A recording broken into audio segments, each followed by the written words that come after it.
And we are live. Hi, everybody. This is Chad Rubin with Skubana, and today we are co-sponsoring a webinar. Joe, you there? Yeah, you got Joe Selzer from CPC Strategy Elite SEM as well. Awesome. Thanks for joining today. This is at least my first webinar of 2019. I'm super stoked and excited to be here. And absolutely. Yeah. It's 2 o'clock. We're going to wait a little bit to get people. People are shuffling into the room now. So I always like this to be interactive, so if people can just chat where they're dialing in from, what's their goal for 2019 if they have one. That would be awesome. I'll share one of mine. I'll go first. So I'm dialing in from Nyack, New York. I'm sick today, and it's negative, 6 degrees here in New York. Absolutely freezing. And one of the things I've been working on has been essentially not just goals, but systems. So one of the things I've been learning from this book called Atomic Habits has been something called habit stacking, where to essentially integrate something to be part of your life. And so like I always do a pour over coffee in the morning, and my two, I would say, habits I'm trying to integrate right now is drinking water and meditating. So I know that right before I pour my coffee, I will drink 8 ounces of water. And then before I have my coffee, I will meditate. So, and it's working out really, really well. It's called habit stacking. Check it out. Joe, what's your goal for 2019? It's funny you mention meditation. That's actually one of the things I've dove into in 2019, and just overall being more mindful, getting out of my head a little bit more, and kind of being more objective in how I'm approaching things. So I'm actually made that a morning routine as well, to meditate. It helps with the being present and kind of focusing on the right things. So that's one thing for 2019. It's funny you mentioned that. Awesome. So for those that are just joining, we're talking about goals for 2019. Meditation is one of them that Joe and I both share together. And check out habit stacking, Atomic Habits. I use an app called Calm, which I do some body visualizations with. Nice. Yeah, I'm on the Headspace, which I'm sure you've heard about as well. Yeah, I love Headspace. Yeah. So we got a lot of people dialing in right now. There's a little bit of a lag, so now I'm seeing everything dial in. Detroit is cold. We got Austin, my favorite city in America, Toronto, Long Island. We got VL Omni joining, one of Skubana's partners, and I would probably imagine CPC's partner as well. Santa Clara, Indianapolis. So people are still dialing in. So I think we can probably get started. Should we say 2:04? Sounds good to me. We got a lot to get into today. I'm excited to jam.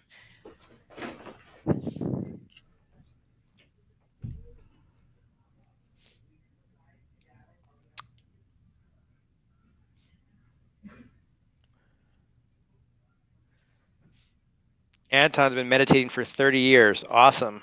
Jeez. That's totally a habit now at this point. Way ahead of the curve.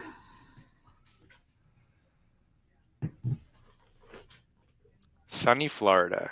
Yeah, so jealous. It's funny, I'm dialing in from San Diego, and it's hard to imagine what most people in the country are going through right now with, it's 60s here. Florida's probably the same. Yep. David's dropping some nuggets in the chat. Meditation link here. I've actually heard of Tara. Tim Ferriss. Yep. All right, so let's get started. Hi, everybody. I'm going to introduce myself again. It's Chad Rubin with Skubana. We also have joining us today is CPC Strategy, which is a part of Elite SEM. Joe? Yeah, it's Joe Selzer signing on here. Been with CPC Strategy for coming up on 4 years.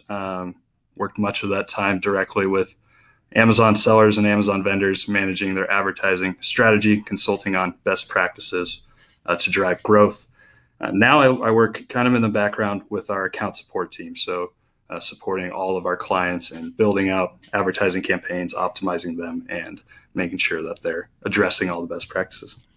That's awesome. I appreciate your experience today. And for those that don't know me, Chad Rubin, co-founder and CEO of Skubana. Before this, I was also a merchant, similar to many that are on the call today, running a warehouse with nearly 30 employees, selling on 20-something channels. It's always been evolving and changing. And I built Skubana out of my own pain of running my e-commerce business across all those channels. So we've been dog fooding it. Okay, so into the agenda. Essentially, we're going to talk about why Amazon matters and how we like to do it here at Skubana when we're hosting is we'd love to freestyle. We want this to be dynamic. We want people to be engaged on the call. So if there's something that you don't understand or something that you missed or that I mumbled, you can put it into the chat. We love questions because we can't nearly get to all of them. But if it's super relevant and could be super helpful to the audience, we will definitely share it. So we're going to go through why Amazon matters very quickly. We're going to be going through how to protect your brand on Amazon with Brand Registry 2.0, signing up, a lot of different tools and tactics that Joe's going to get into. Mm-hmm. We're going to go through then into the pros and cons of Amazon 1P, which is Vendor Central, first party versus third party, Seller Central on the marketplace side. And then to top it off, we're going to go through some tactics to control your brand on Amazon using PPC, data you can get from conversion rates, and exploding your SKU count with kits and bundles. Sound cool? Awesome. Excited. And before we move on, someone even already wrote, who's the author of Habit Stacking? It's actually that's not the book. That's a concept in the book. One of my favorite books right now is Atomic Habits of 2019. I'm super into self-improvement books. Atomic Habits, it was in Nugget Friday last week. Nugget Friday is a newsletter from Skubana. Gave them a shout out, and it's an incredible book. But back to the topic at hand, I digress. So we're going to go through PPC, and you have a lot to offer here, Joe, on the PPC side of things. Conversion rate information, along with kits and bundles to explode your SKU count. All of this is going to be part of protecting your brand on Amazon. Super relevant to that topic. Before we get into it, a little on CPC, Joe? Yeah. So for those of you listening that aren't too familiar with CPC strategy, we were founded about 11 years ago in 2007. We're a retail-focused digital advertising agency. We specialize in Amazon, retail search, Google, and Facebook specifically. Just last year, with some pretty exciting news, we became a part of Elite SEM, which is a world-class Google agency based kind of all around the country, but in New York and Florida. And then along with Orion Social and Email Aptitude also joined forces. So as a combined force now, we'll handle much more than 600 clients going forward, and we're looking to offer a omni-channel solution for e-commerce brands that kind of want to get a one-stop shop. Cool. Awesome. As far as Skubana, we are actually omni-channel, but from a software perspective. So we are a multi-channel platform to run and automate your entire business, everything from orders to inventory to purchase orders to profitability. By unifying everything in one place, you can have actually SKU level profitability across your business, including your shipping costs baked into the profit or lack thereof sometimes. These are some of the clients that we have: Death Wish Coffee, Bird, Nomad, Cocoa Floss. We get rave reviews online. If you're interested, check us out. And stay tuned, because at the end, both Joe and I are giving away a very large giveaway for free. Mm-hmm. So stay tuned during the webinar. We will be shouting that out later. Awesome.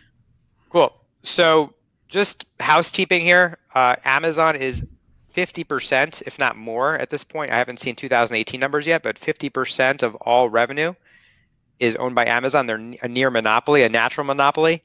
And so now they're starting to compete with Google, where 80% of product searches happen on Amazon versus Google. And so they are just massive. And to me, if you're not on Amazon, typically you're not relevant. And there's an approach, especially if you're a fast fashion brand or certain brands, there's definitely an approach to protecting yourself on Amazon. I'm going to get into that later. Yeah, that 80% number, Chad, is pretty surprising. It's been growing a lot over the last few years. I know Google used to dominate that stat, and then more and more product searches will start actually on Amazon. Totally. And like shopping on Amazon's a gateway drug. It's so easy, you never want to leave. But also selling on Amazon a lot of times is a gateway drug. You never want to leave. So both. True. Jeff Bezos has the consumer and the merchant hooked. So then on Amazon, like page one is the only thing that matters. In fact, the top 3 products is the most significant. If you're not on page one, you're pretty much dead. So it's important to make sure that you're ranking on page one organically and also getting to the top of the search on Amazon, both headline and sponsored ads. But we'll get into that later. But 80% of all the clicks that happen for a specific keyword are on page one. So again, page 2, you're pretty much dead. You're losing out on 70% of all your potential sales. The good news is there's a lot of chances to get to that page one for each individual search will have its own set of things. So you pick your spots where you can win and get to that page one. Obviously, very important. Mm-hmm. So today's topic, though, is all about not just why Amazon matters, but taking control of your brand on Amazon. I was going through the list of the people that are joining today, and I saw that a lot of them are 3P, some are 1P. There's a hybrid mix of both, and there's certain brands that are joining that have never even been on Amazon. Mm-hmm. So we're going to go through some basics. Joe, take it away. Yeah, on the subject of taking control of your brand on Amazon, what does that mean? It means a lot of things. One of the, I guess, pivotal, the big pillars, though, that it is based on is protecting your brand. So this means protecting your brand from counterfeiters, IP infringement, trademark infringement, protecting the way that your brand is presented and the way it's perceived by shoppers on Amazon, finding and promptly addressing those counterfeit and trademark infringements. So that's kind of the pillar, is protecting. So how do you do it? For third-party sellers, the essential tool is called Brand Registry. I'm sure a lot of people listening have heard of Brand Registry. This is specifically the new and improved Brand Registry 2.0 is kind of what we're calling it. It's a powerful tool to accomplish everything I just mentioned on controlling your content and controlling how your brand is presented, the experience with your brand when people are shopping on Amazon, and also getting rid of some of those counterfeiting trademark infringement instances if they do happen. It's kind of default. You mentioned, Chad, that there's some vendors listening today. This is more or less default for a vendor, but every single third-party seller needs to apply for this and get this. It does not come with your account. Yep. So that's what it does. You can see there. It's the main goal of all of those tools, controlling your content, getting rid of trademark infringement, is to create a consistent and trustworthy experience for shoppers, and that's Amazon's goal. That's your goal. That's one of the reasons why they've been working recently to improve this Brand Registry tool for third-party sellers, make it better. This new Brand Registry 2.0 came out not too long ago. One just little thing as well is access to what's called enhanced brand content, cool, rich content on product pages that is only available if you're registered through Brand Registry. For the Amazon vets that are listening, and maybe your eyes are starting to glaze over because you know Brand Registry, you've been in it. It's important to note that this new Brand Registry is completely separate from the pre-2018 Brand Registry, the legacy Brand Registry. So if you've been enrolled in Brand Registry for a long time, you will need to reapply for this new 2.0 program. There's just a few questions that came in. One is that 51% of e-commerce revenue or all retail? It's actually just e-commerce revenue. Then David just wrote to confirm there's no way to get Brand Registry without a registered trademark. That is correct, David. Yes. So that's one of the changes with the new 2.0 that they added. They require some sort of IP registered officially with a government number and all that good stuff. And then he wrote, for a small business, it's expensive to get a trademark and it takes years. And my response to that is essentially you can get a trademark in Germany and use that for brand registry. It takes a month, I think 30 days in Germany. I think France, it takes 2 months. Just a little nugget to insert in there. Cool to know.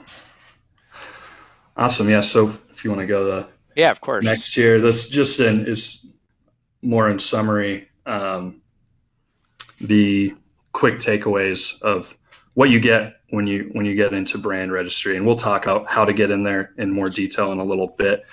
But just reiterating what it can do for your brand on Amazon: complete content control, no Frankenstein listings where maybe a reseller comes on and tries to put a new title in. Easy to use tools, easier and easier. It seems recently, easy to use tools for identifying and reporting those violations, those counterfeiting and infringement. And it's something really cool about it is they have a specific dedicated support team. So this is separate from just the general seller support queue. And we found them to be more responsive, more knowledgeable than if you were to go through that general queue. It's brand registry is, sorry, Chad, just want to mention, it's pretty much, it used to be, you could think about it, maybe you get brand registry. It's becoming more and more that if you're looking at long-term success for your brand on Amazon as a third-party seller, this is table stakes. This is a must-have. Mm-hmm. Cool.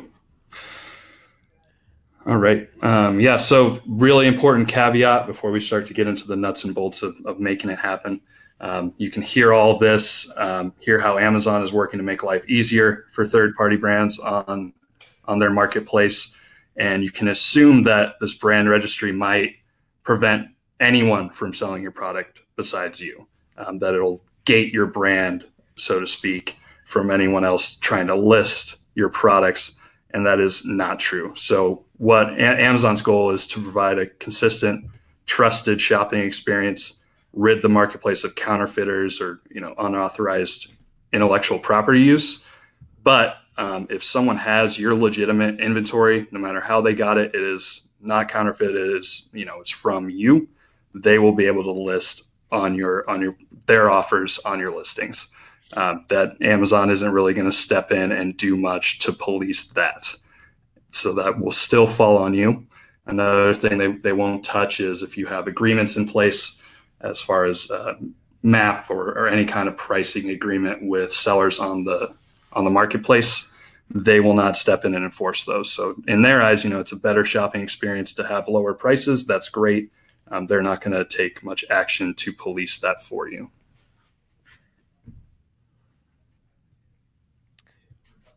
So this answers a lot of questions in the chat right now in terms of reporting infringing sellers. Take it away, Joe. Yeah, this is awesome. This is hot off the press. Like a couple weeks ago, they improved this tool. It's been around for a little bit with Brand Registry 2.0, but it is a specific portal. You actually log into brandregistry.amazon.com. It's completely separate from your Seller Central account, but it is connected. And you can go in and easily look up an image that is trademarked or a trademarked term, find where there's possible violations of your IP, and report those all in one place.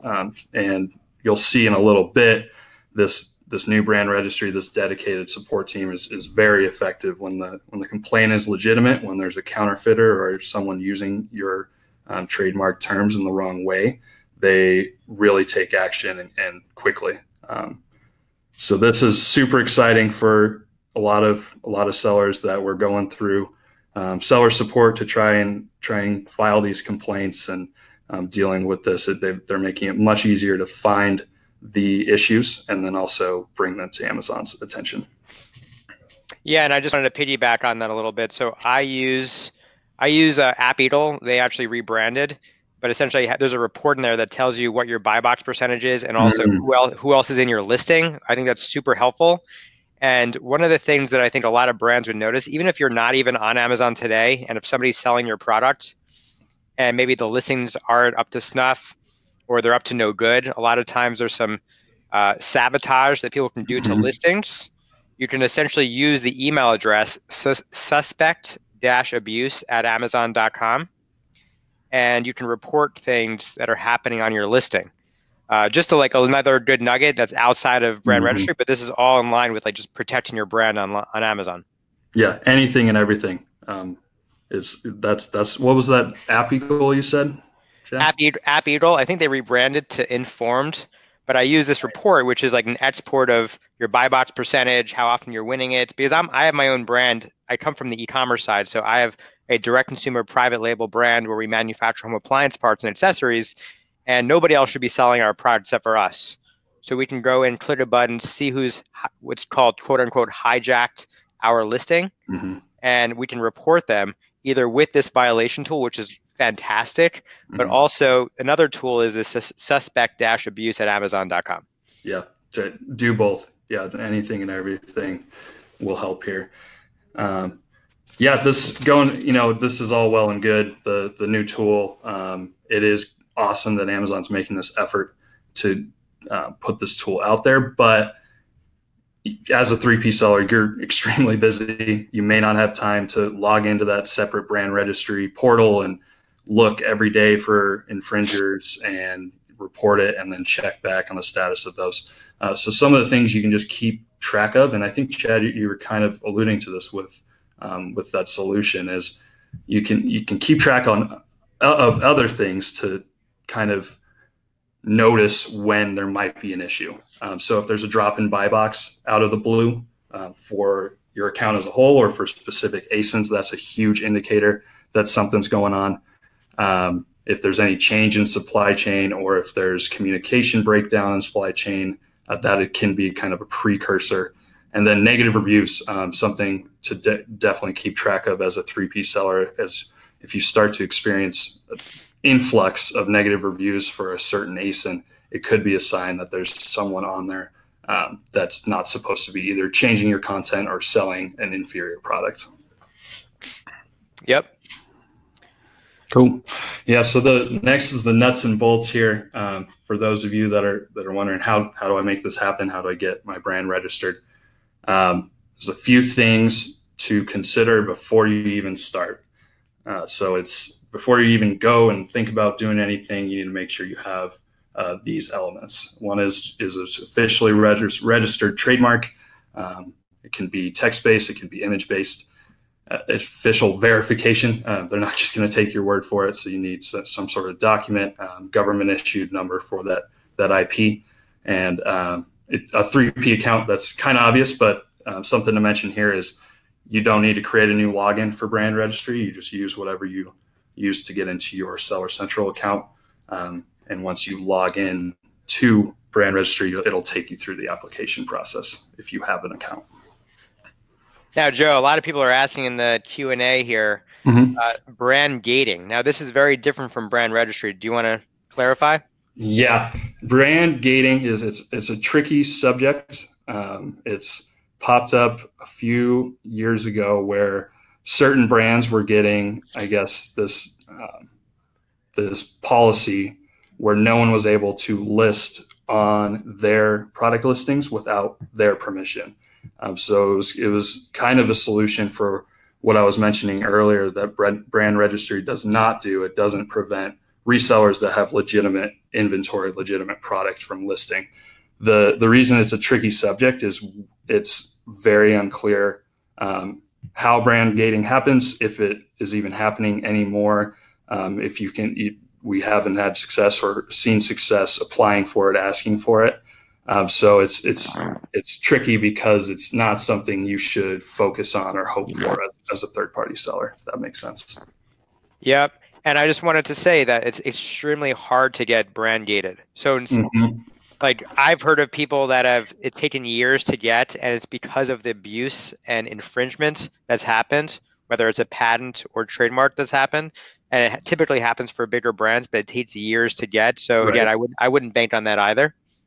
Absolutely. But it is quite possible. I have heard cases of people getting it, but it's again after massive disruption to one's business, getting legal involved, et cetera. You cannot ask for it. Right. Long, arduous road, and really no promise of success. the people have been successful, but not all. Good question, though. All right, cool. Moving on. So when you're ready to go, when you have that official trademark and your verification ready to go, all you need to do is just get these things together, compile obviously your brands that you have, you want to register, the associated numbers, a list of the product categories you'll be competing in for these brands, and a list of the countries where you will have a presence with these brands. Once you have all that compiled, you can go ahead, as I mentioned, go to brandregistry.amazon.com, log in with your usual Seller Central login. It'll start to take you through the application process from there, and it'll ask for all of this information. Cool. And then once you've submitted your application, you have to wait. It can take up to 8 weeks, but usually takes less time for your application to be reviewed and approved. And it's worth the wait is the point here. I mean, people may get frustrated as it takes time to get into brand registry, but once you're there, Amazon is extremely effective at taking action quickly on legitimate complaints of IP infringement or counterfeit goods. So super worth it. As I mentioned, table stakes for third-party sellers in today's Amazon.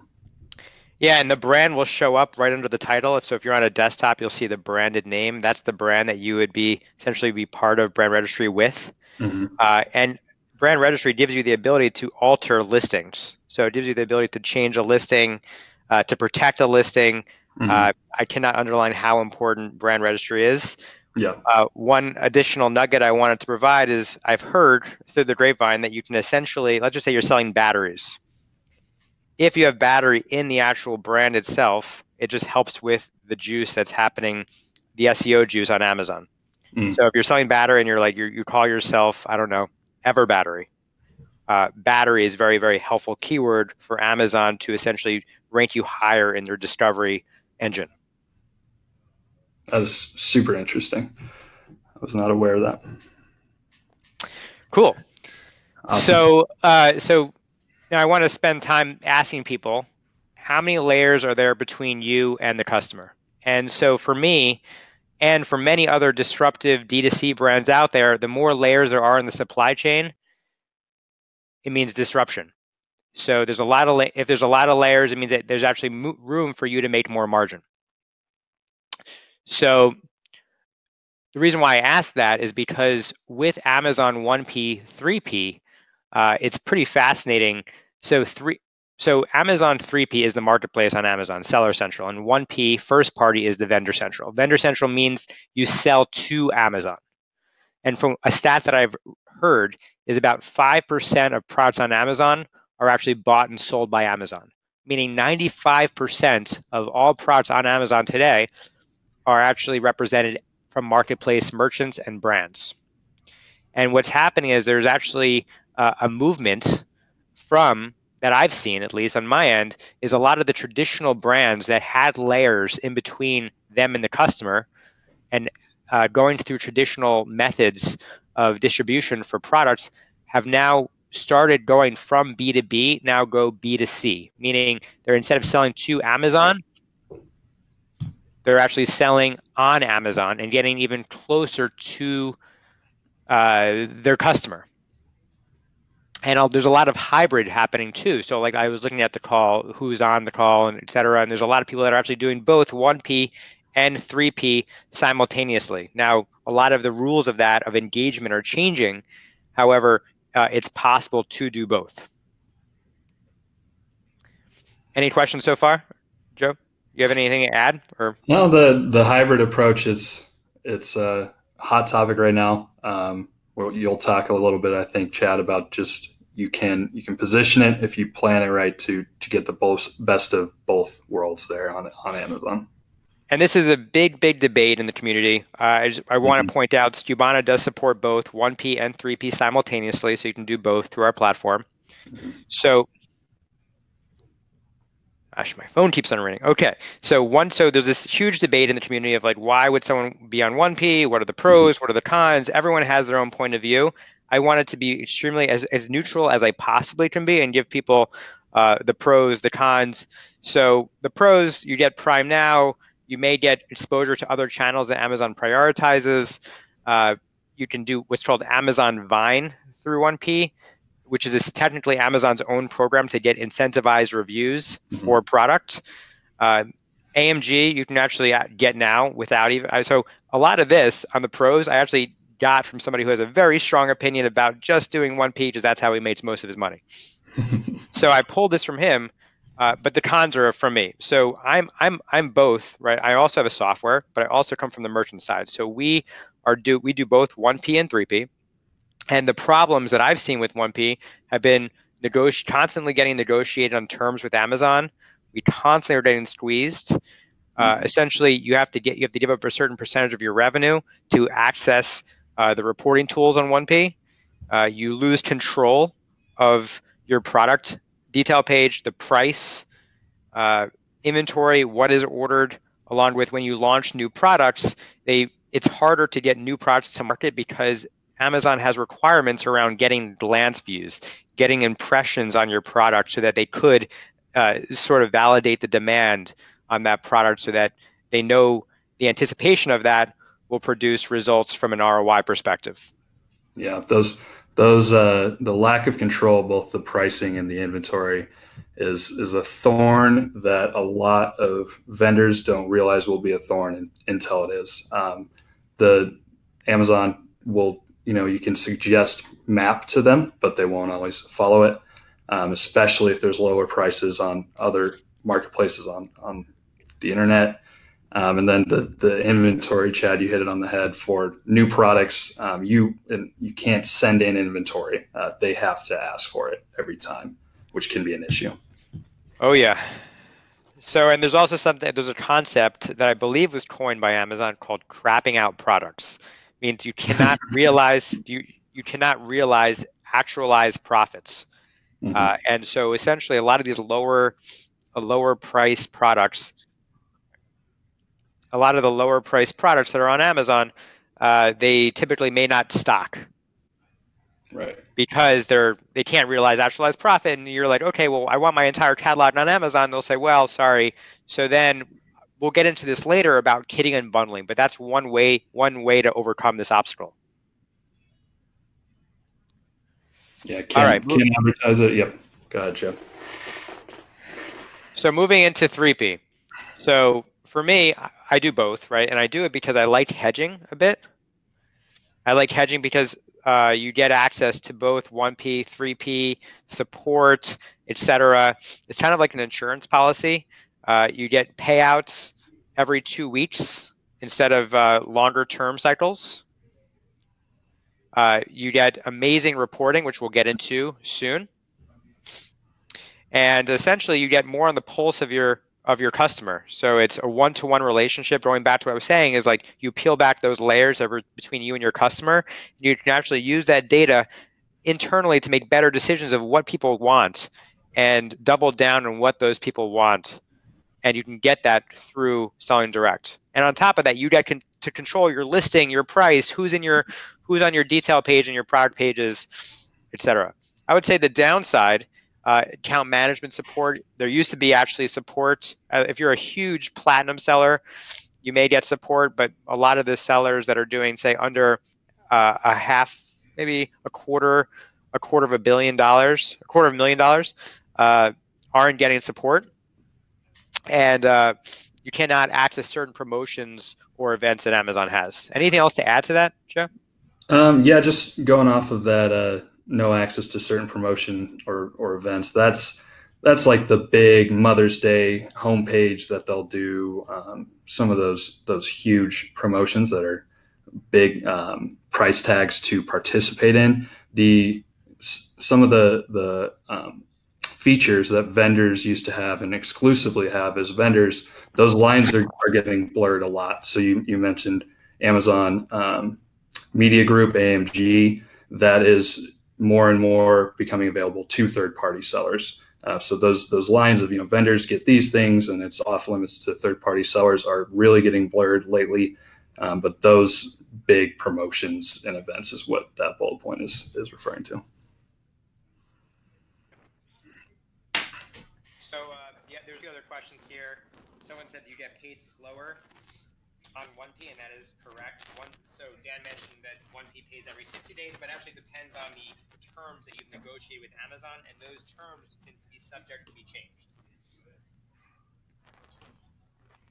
The last thing that I've heard through the grapevine, I cannot verify this, but I've heard that there may be a merging between the 1P and 3P accounts into one. I think it's called One Central or Brand Central. I can't remember exactly. It was on Reddit. Yep. You never know what to trust. Yeah. Reddit, but I have heard that before. But I think Amazon recently came out and denied it, but I think it just hasn't been announced yet. There have been whispers, and more than whispers, there's just been things that Amazon is doing that are indicating that might be the direction. We don't know. But things like the advertising reports now look exactly the same in AMS as they do, or ad console as they do in Seller Central. Things are just starting to get more even, and it seems like that's where they're headed. So, and on top of that, right, Vine and the review program that Amazon has recently offered, there's a lot of things that are happening on both ends. There used to be some competitive advantages on the 1P side, but those competitive advantages look like they're sort of bubbling out. Right. So essentially you get better control, higher profit margins, quicker payment terms, and you own your product reviews, customer narrative, etc. Looks like people lost my volume. A lot of people are coming in saying I lost my volume. It sounds better now, I think. Oh, it does? Yes. Yeah. Okay. Awesome. Sound very far away. Wow. A lot of people love hearing my voice. Awesome. I definitely don't have a radio voice. I have probably more. I have probably more of a radio appearance. All right, guys. I'm back. Sorry, I was like blowing my nose, and I moved the headset. So okay. So I was saying about someone said, please repeat what I said about 1P, 3P. We missed everything I said. So 1P, 3P. There's rumors that they're essentially merging together to be called something like One Central. Again, it's just a rumor, although there is appearances, like Joe alluded to, of, for example, advertiser reports being the same. A lot of the overlap, for example, enhanced brand content, which was launched to Seller Central, is called A+ content for Vendor Central people. So there's just rumor that those two different portals are starting to essentially will be eventually merged into one. Yeah. So hopefully that, I mean, I guess everyone missed a lot of stuff, but just let me know if you don't hear me. Sorry about that. All right. So, okay, so now into the strategy. So again, this is all about just protecting your brand. There's a lot of defensive stuff that we're getting into. There's some stuff that you can go on the offense with too, but this is a lot of defensive stuff about protecting your brand. And essentially, what it really starts with is there's this debate online and in person. Whenever I meet certain brands, because again, Skubana supports both Amazon merchants, Shopify Plus, BigCommerce, but anywhere you sell, we support it. And some people have strong points of view. And I'm just using an example. So there's disruptive digitally native brands, and there's an example here, not to pick on them, because I think they have very nice luggage, is Away Luggage. And essentially, we all have this opportunity to have some sort of choice architecture in our life where we have to make a choice and decide, is Amazon a friend or a foe, right? Maybe they're a frenemy. And I looked at them in a way as such. So like I said, when I first started this conversation, is that if you're not on Amazon, you're not relevant. And people go to Amazon for social proof. And so what we're going to do today is we're going to do a little example of companies that maybe don't want to be on Amazon and just the effect of that. So we're going to, if you go to Amazon.com, you type in Away Luggage, immediately you're going to see all the keyword from Amazon A9 algorithm, right, of what people are searching for that luggage. So Away Luggage is obviously, you can see, is being searched consistently. People are searching for the brand, they're searching for the accessories, they're searching for sets, they're searching for the USB port. A lot of search is happening. So what's happening is that people are definitely searching for this. There's probably over 100,000 searches on Amazon for away luggage. Maybe they see it in store, maybe they see it on TV, maybe they see the snail mail in the mail, and they're like, oh, let me go buy this on Amazon 2-day shipping. Oh, it's not available. Mm-hmm. So what happens is that on the next screen is you essentially have other people capitalizing on your brand equity. So you'll see here at the top, you have the headline search, Travel Pro, you have Amazon Basics with their own brand, but you need to make sure that you're doubling down on your keyword, on your brand and keyword terms, right? Because like if you look at the previous slide, all these people are searching for away luggage, yet when people search all these things, nobody's coming up. So what does this mean? This means that you can, if you're not on Amazon, it's important to actually maybe take your diamond SKU or signature SKU and have some presence. And we're going to get to that. We'll get to why in a second, but you get a lot of data from that. Even that one SKU of it being on Amazon, you get a tremendous amount of data, but you also control the customer narrative. Now, if you're like, you know what, my competitor is away luggage, meaning you're probably the guy that's selling the competing alt in terms, like if you look at this screen, Travel Pro. If you're a Travel Pro, you're being smart because you're probably doubling down on the branded keyword term away luggage.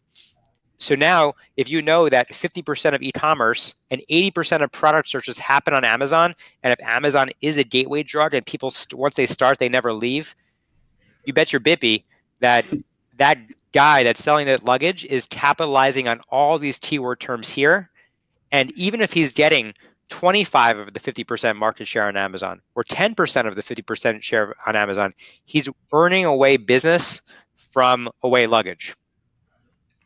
100%. And it's easy right now because away isn't challenging that. So they're probably not even, the Travel Pro probably isn't even paying that much to steal that traffic, to steal that equity.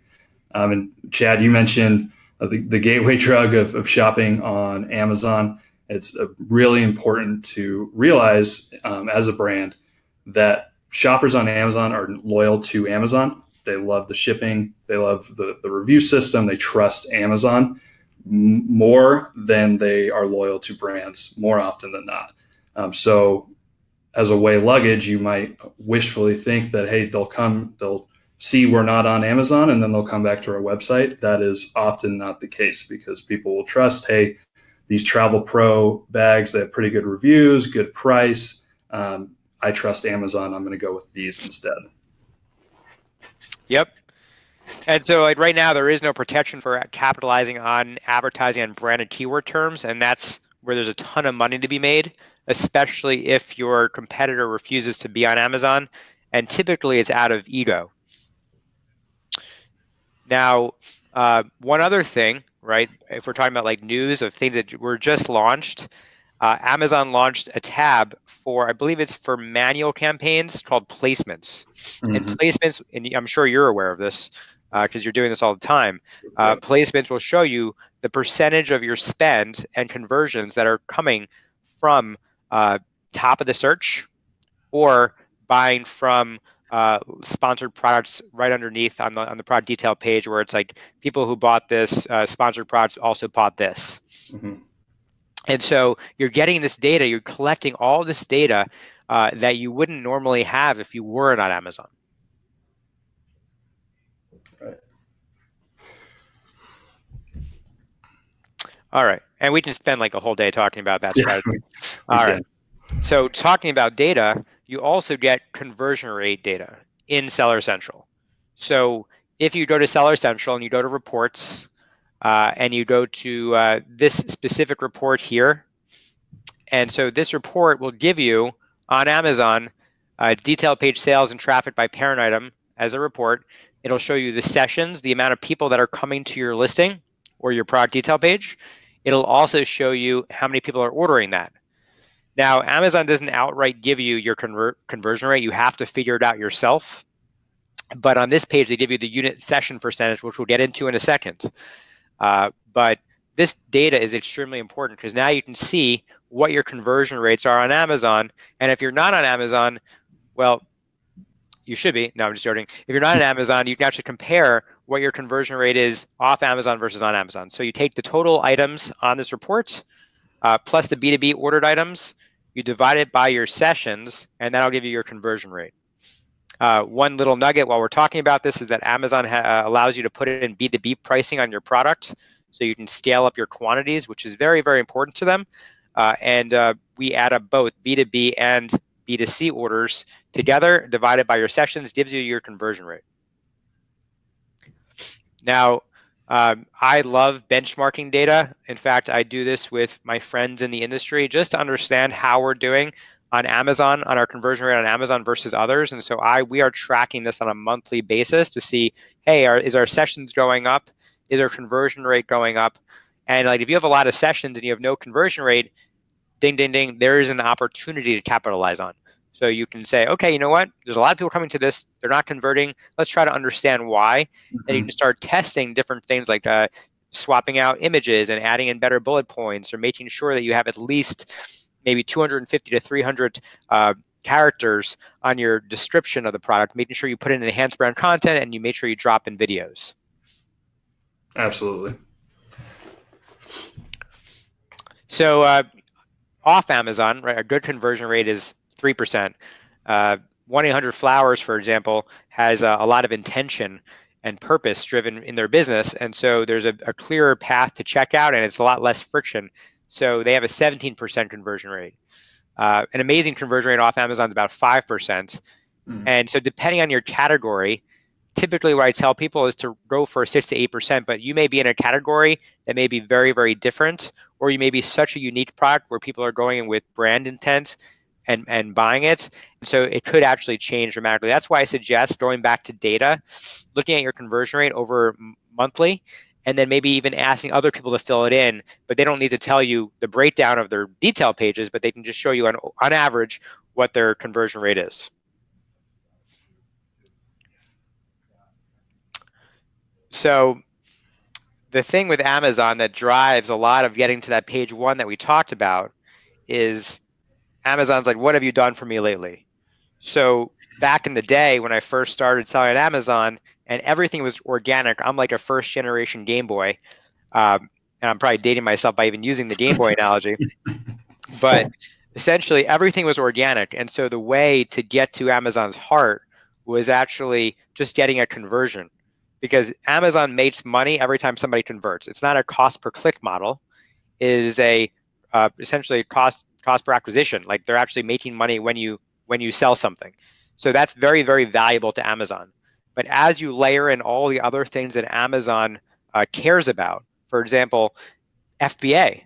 Well, Amazon makes money on FBA. If you layer that in and give a better experience, now that increases the chances of discoverability on their A9 algorithm. And then lastly is sponsored ads. So if you hit all 3 levers here, you have a much higher chance because you're essentially spending more on Amazon and there's more going into their pocket. Yeah, it's both of that, Chad. I totally agree with those. I also think that what goes into this is Amazon just wants the best shopping experience, right? So if you're converting well, that means people like your stuff. If you're an FBA, that means people can get your stuff in 2 days. It has a Prime badge. That's a great experience. And then the advertising, Amazon likes new products. They don't want old, legacy products to stay at the top of the results indefinitely. So that's utilizing those advertising tools to put your products in front of shoppers and gain more visibility. That's great for them. They want variety, they want choice, and they want new products to shine. Yep. Now, one other thing I wanted to mention on this slide here, on the slide I was showing, is that this data, this conversion data, is actually not available to 1P merchants. So that's just another reason I think is very interesting, is to essentially have, even if you just have one SKU representing your brand, again, people use Amazon for showrooming and for social proof. And so it's very, very important that you control the customer narrative and you control that experience of what people see. Now, just to underscore the importance to me is here's 2 different sellers. They have the same budget spend on advertising, the same bid price, the same amount of clicks, but this one has a higher conversion rate, 10%, seller A versus 5% on seller B. So all things being equal, the net that Amazon nets is $3.75 for $1.88. So a lot of people, just speaking about PPC and how it's intertwined with conversion rate, in my opinion, this is extremely important to Amazon because they want to make money on the pay per click, but where they really make a lot of more money is when somebody converts on that product.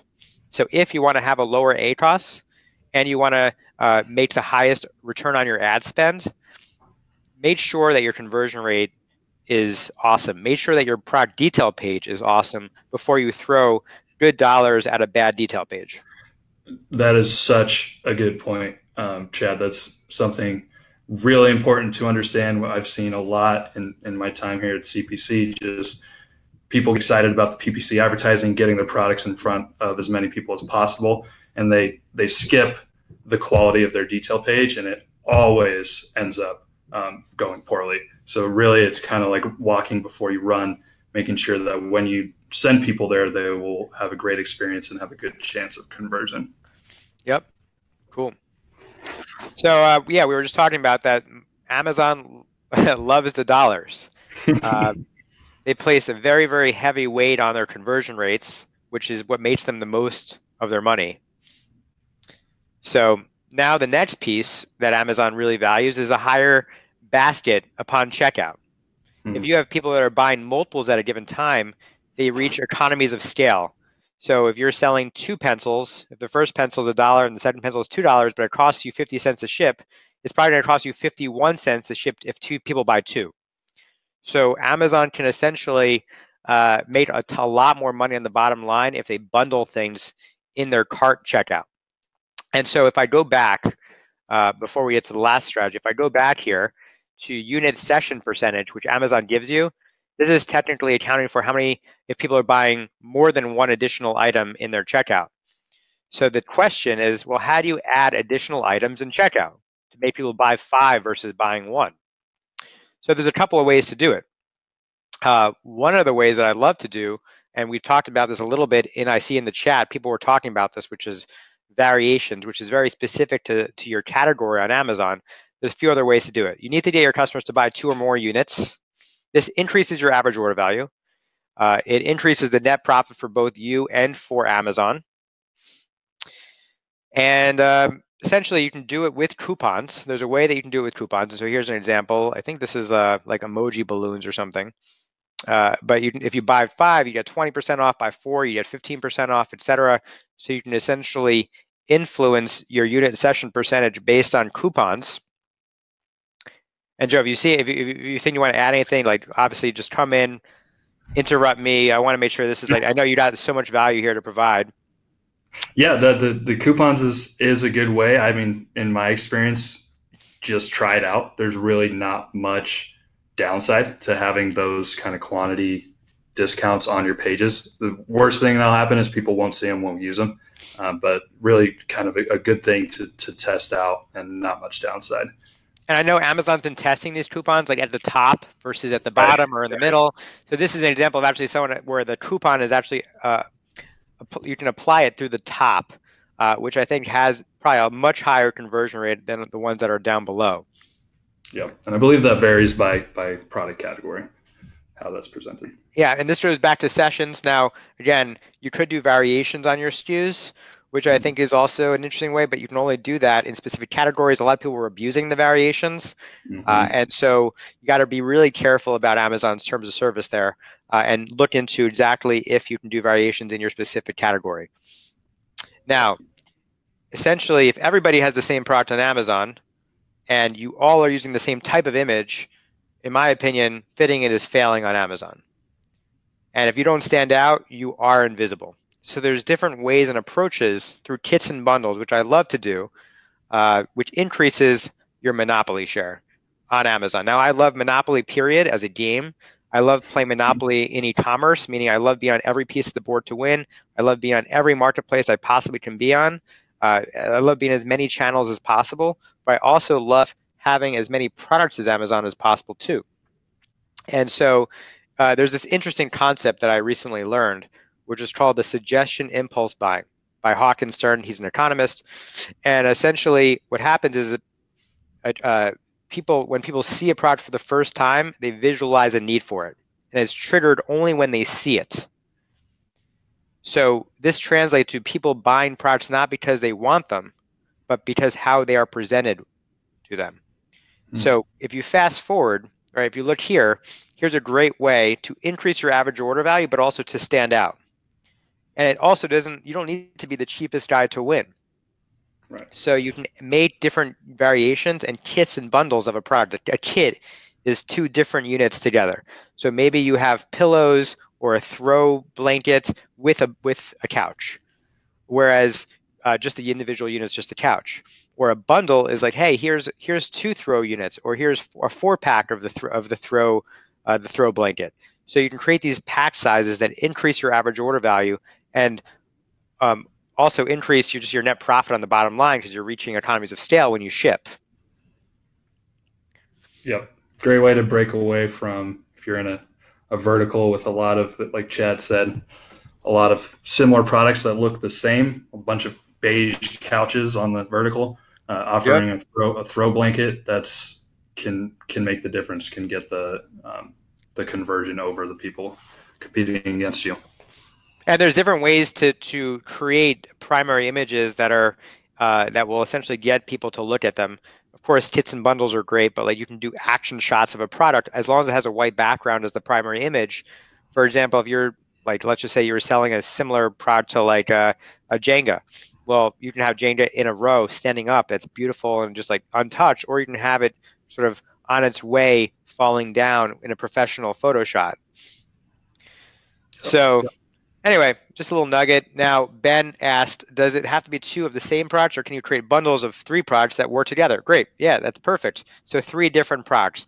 So in my case, if I sell vacuum filters on the internet and I sell other vacuum accessories, I might sell a hose with a belt with a vacuum bag or a filter. And so I would call that maybe the service kit. And it goes back to my initial comment, this suggestion impulse buying idea, which essentially this is triggering somebody to say, you know what, I need the filter, but I also need the hose and the belt and the bag to go with my vacuum. Why don't I just buy the service kit while I'm shopping on Amazon? And they didn't know it until they actually saw it and actually understood that they had a need for it. Yeah. Yeah. Then to comment on that kind of bundling products that aren't the same products together, if you're looking for a place to start on what in your catalog you might want to bundle together, if you have an e-commerce site, the data from there, the shopping cart data from there is super helpful. You can also just start by looking at the product you want to bundle with something and then scrolling down and looking at customers who bought this also bought, and you might see one of your products there just to start if you're kind of at a loss of how to get this going. Great. So we're wrapping it up here. We've got some bonuses both from Skubana and from CPC Strategy. For me at Skubana, I am personally offering a 15-minute brand strategy audit. So you can apply, there's a link right there. It's bit.ly/brand audit. And we're going to select some brands and we're going to do the audit together. And we'll spend some time going through your strategy online. If you can fill that out, that would be awesome. So that's the first bonus offer. Yeah, we got another one. So CPC Strategy Elite SEM. I mentioned our bread and butter is PPC advertising strategy. Also, some of the AMG and DSP advertising strategy off of Amazon. That's where we live every day.